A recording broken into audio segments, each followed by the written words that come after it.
Olá, como vai? Tudo bem? Eu sou o professor Flávio de Leão Bastos Pereira e nós vamos, nesta aula gravada, conversar um pouco sobre a origem de dois principais sistemas de controle de constitucionalidade das leis e dos atos normativos.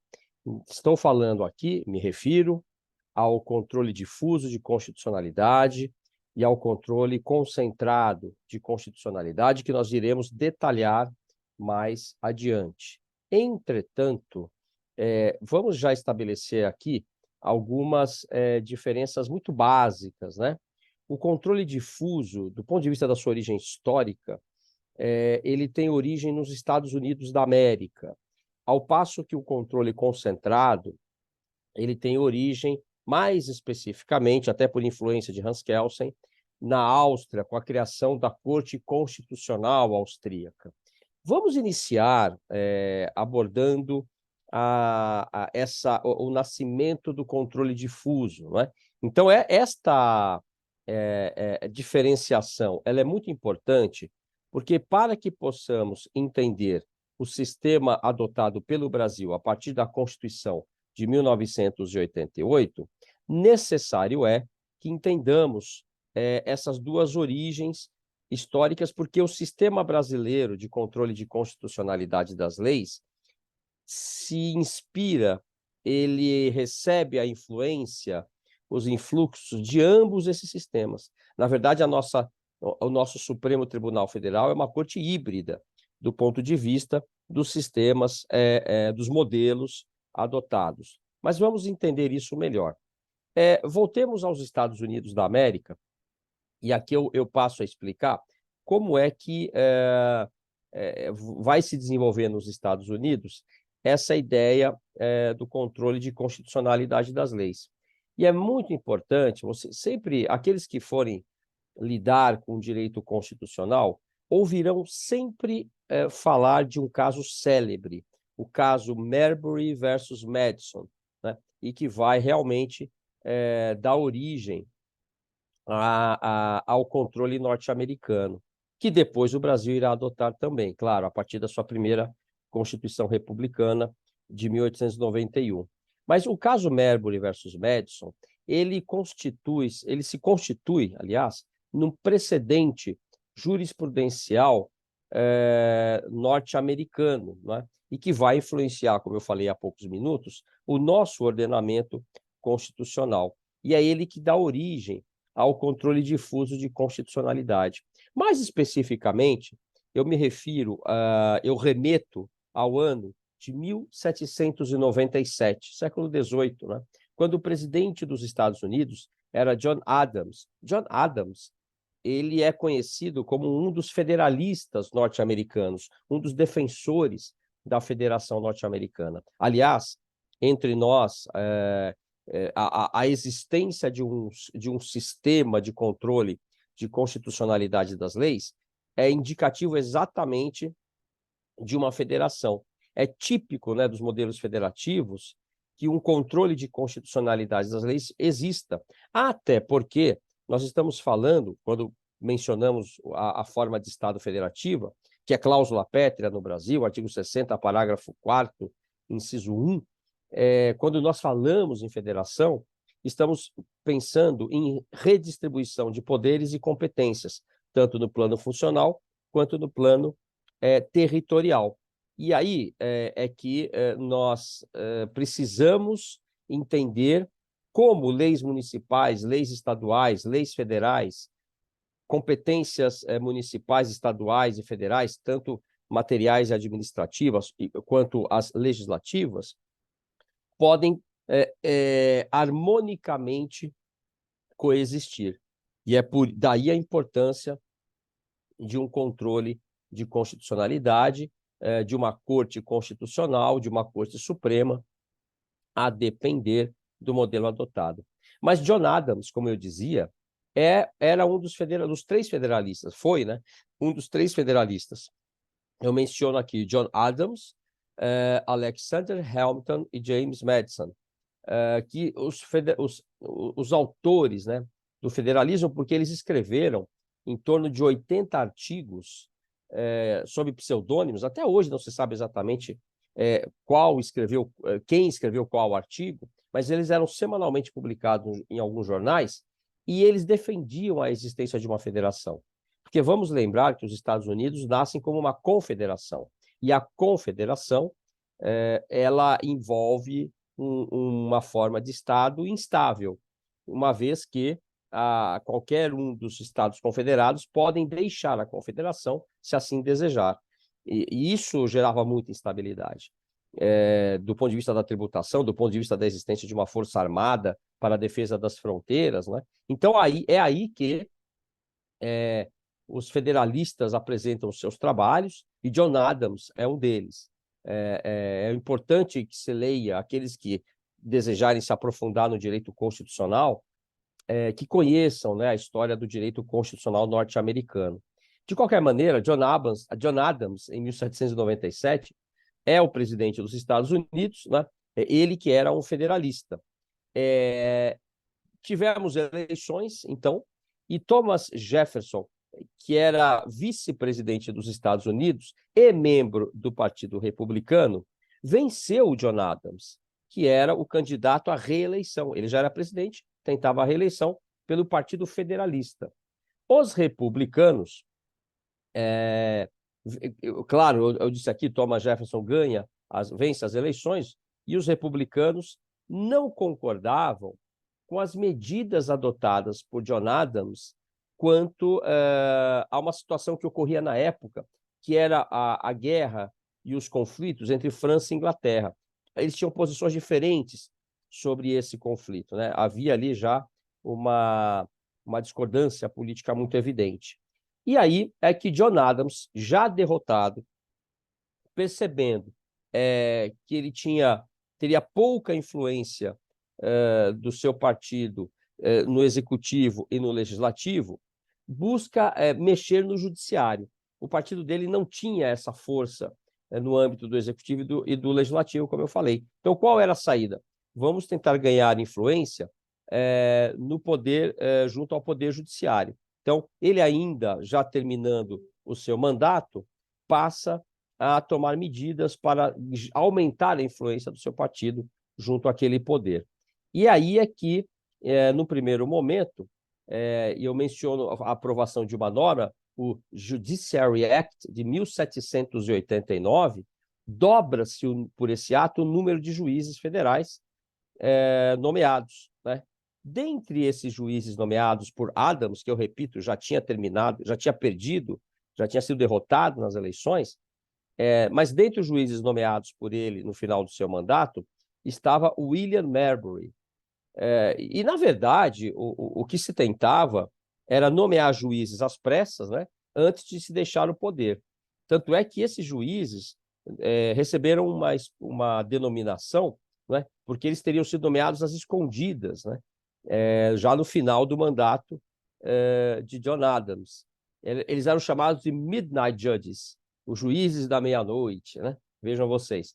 E John Marshall foi nomeado por Adams como Chief Justice, portanto, uma posição relevante de chefia, né? de comando da instituição. John Marshall era o Chief Justice à época, era secretário de Adams, né? E aí, como secretário de Estado de Adams, foi também nomeado ao cargo, como eu falei aqui, de Chief Justice. Bom, e aí o que ocorre? Quando o mandato de Thomas Jefferson está para começar, foi nomeado James Madison para o cargo de secretário de Estado por Thomas Jefferson. E esse novo secretário de Estado, nomeado por Thomas Jefferson, agora vitorioso e já empossado na função, ele passa a avaliar os novos magistrados que haviam sido nomeados por John Adams, né? E entre eles William Marbury. E ele nota que, dentre esses juízes nomeados por John Adams, alguns não haviam ainda recebido a chamada carta de nomeação. Por não ter recebido ainda, alguns deles, a sua carta de nomeação, havia, segundo James Madison, a possibilidade de cancelar o ato presidencial anterior de John Adams, nomeando alguns juízes. E aí, sem pestanejar, Madison cancela todas as nomeações pendentes, dentre elas a de Marbury. Vejam vocês aí, e notem que hoje, no Brasil de hoje, nós vemos situações semelhantes.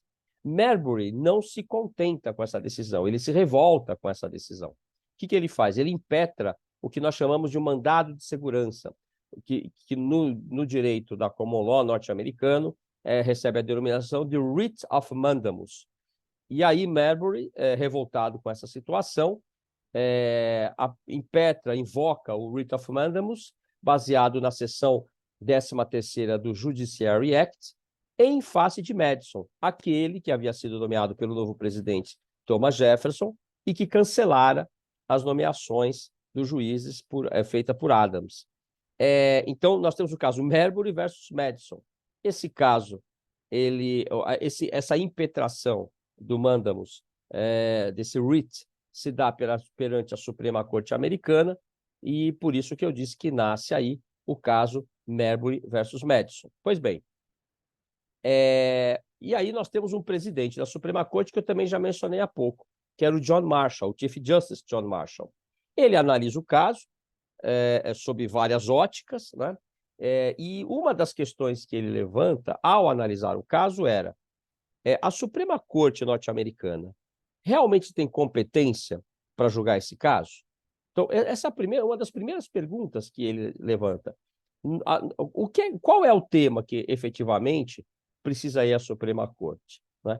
E o Chief Justice Marshall percebe, nesse momento, que havia um conflito, um atrito entre o Judiciary Act e a Constituição Federal norte-americana, que era de 1787, mais as 10 primeiras emendas de 1791, da lavra, inclusive, de Marshall. Aliás, de Madison, perdão, de James Madison. E aí entram em conflito na sua visão, e aí é que se dá uma análise a partir da perspectiva de que havia necessidade de um controle de constitucionalidade a ser realizado quando do proferimento da decisão, né? E aí o Marshall, o Chief Justice da Suprema Corte Americana, decretou a inconstitucionalidade da seção 13ª do Judiciary Act. Então, nasce aí, não é? Veja bem, o controle difuso de constitucionalidade. Note-se que Marshall ele dá uma atenção especial, né, para a questão da competência da Suprema Corte, e aí, evidentemente, que ele chega à conclusão que a Suprema Corte era competente para analisar o caso, porque senão ele não teria decretado a inconstitucionalidade do ato, né? E aí é que nasce o controle difuso, ou também chamado controle concreto de constitucionalidade. E por que difuso ou concreto? Porque, a partir desta decisão, qualquer juiz, dentro das suas competências em território americano, seja na Califórnia, em Nova York, no Alabama, qualquer juiz teria competência para decretar, diante de um caso concreto, entendam, A contra B, numa relação processual que tem na terceira ponta o juiz, né? Um caso concreto, alguém pedindo a reconstituição, a restauração ou, preventivamente, a proteção de um direito ameaçado ou efetivamente lesado por outrem. Então, é A versus B, né? Seguida da formação da relação processual pela terceira ponta, que é o juiz. Pois bem, um caso concreto pode, ao ser apreciado por um juiz na sua esfera de jurisdição, dentro das suas competências, ter a apreciação, inclusive, sobre eventual inconstitucionalidade ou constitucionalidade de uma norma. Esse é um ponto muito importante e que vai será, né, um dos, como eu posso dizer, uma das principais influências sobre o sistema constitucional brasileiro e o seu controle de constitucionalidade das leis. E por quê? Se vocês forem analisar a nossa Constituição, lá no seu artigo 102, eu recomendo a leitura do artigo 102, está escrito: compete principalmente ao Supremo Tribunal Federal, ao STF, a guarda da Constituição, competindo-lhe processar e julgar originariamente as ações diretas de inconstitucionalidade e as ações declaratórias de constitucionalidade das leis e atos normativos federais e estaduais. Neste caso, notem que eu estou mencionando o controle direto, porque eu falei ação declaratória de constitucionalidade. Mas, aí eu mencionei o artigo 102, inciso 1 da Constituição. Mas, se nós formos ao inciso 2 da Constituição Federal, outras competências começam a surgir ali para o Supremo Tribunal Federal. O inciso 2 diz: olha, compete ao STF julgar em recurso ordinário os habeas corpus, os mandados de segurança, os habeas datas, os mandados de injunção, decididos em única instância por tribunais superiores, quando denegatória a decisão. Também cabe ao Supremo Tribunal Federal julgar o crime político. Se a gente for atentar para a redação do inciso 3, novas competências surgem aqui. Compete ao STF julgar, mediante recurso extraordinário, as causas decididas em única ou última instância. E quando? Quando a decisão recorrida, por exemplo, contrariar dispositivo da Constituição. Está lá na linha A do inciso 3 do artigo 102 da Constituição. Contrariar dispositivo da Constituição, ou seja, uma decisão proferida em única ou última instância que contrariar algum dispositivo da Constituição, significa que o juiz, lá em primeiro grau, depois do tribunal em segundo grau, e talvez até o STJ em terceiro, proferiram decisões que violariam, em tese, poderiam violar a Constituição. Violada a Constituição, a competência passa a ser do Supremo. Então, vejam que um caso pode chegar ao Supremo para que se avalie a constitucionalidade por via direta, e nós vamos comentar essa classificação melhor, mais detalhada em outra gravação, ou ainda a partir de um caso concreto que foi subindo os graus de jurisdição até que se chegue ao Supremo. Ou seja, o Supremo Tribunal Federal, ele não é uma corte puramente organizada, desenvolvida, com as suas competências definidas, sob o modelo norte-americano, e tampouco puramente sobre o modelo europeu, o modelo do controle direto.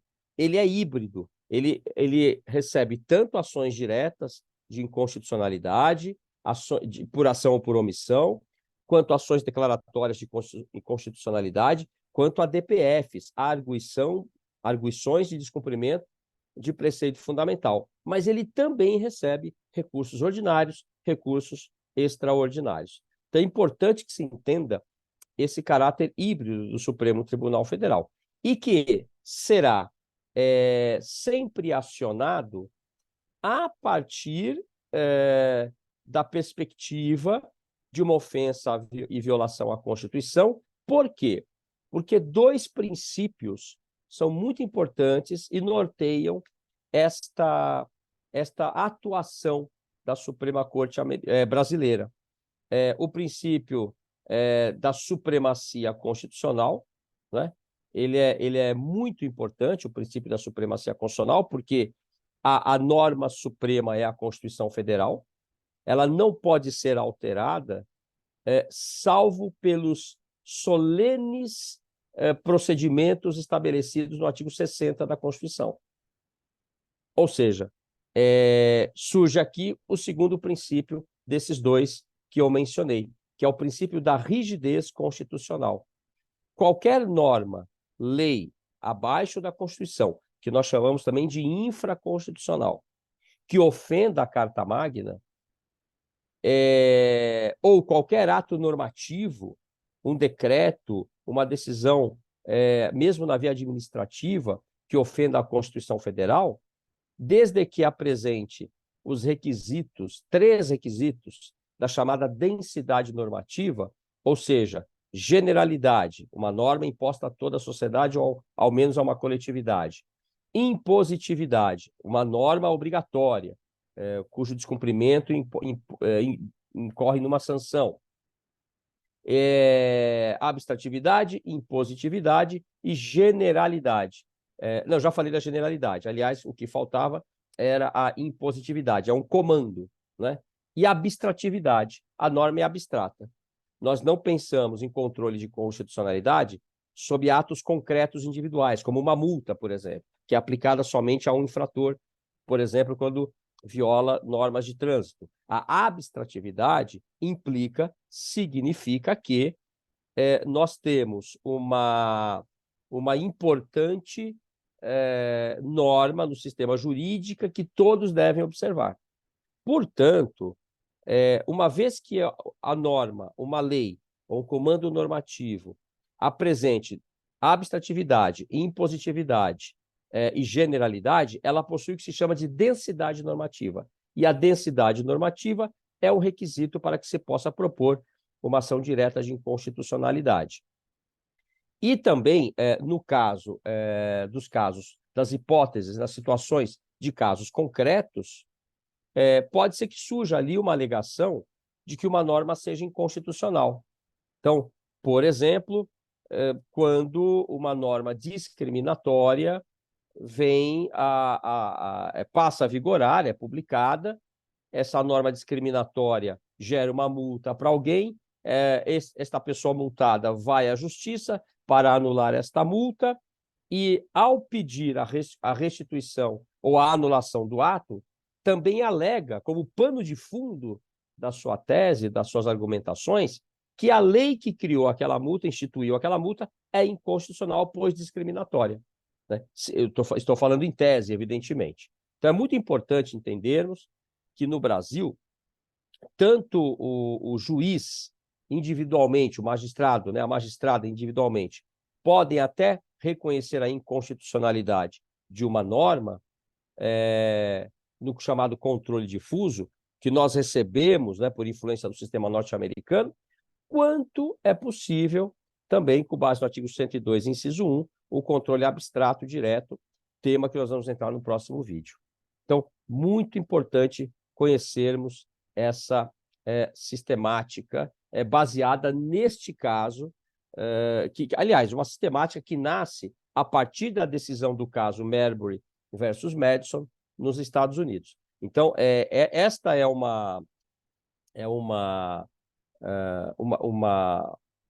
precedente histórico e que depois vai gerar até certas críticas, né? Dentre elas de Hans Kelsen. Por quê? O que vai dizer Hans Kelsen? Bem, se cada juiz puder definir, dentro da sua esfera de competência, sobre um determinado caso, mas que envolva situações idênticas a de outras pessoas, nós poderemos ter muitas decisões em sentidos diversos, distintos, e isso pode gerar insegurança jurídica.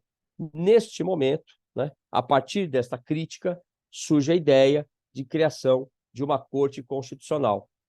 Lembrem que, se eu estou falando de casos concretos no sistema difuso, A versus B, uma decisão adotada pelo juiz do caso, os efeitos desta decisão são muito importantes que sejam avaliados. Os efeitos, por exemplo, interpartes.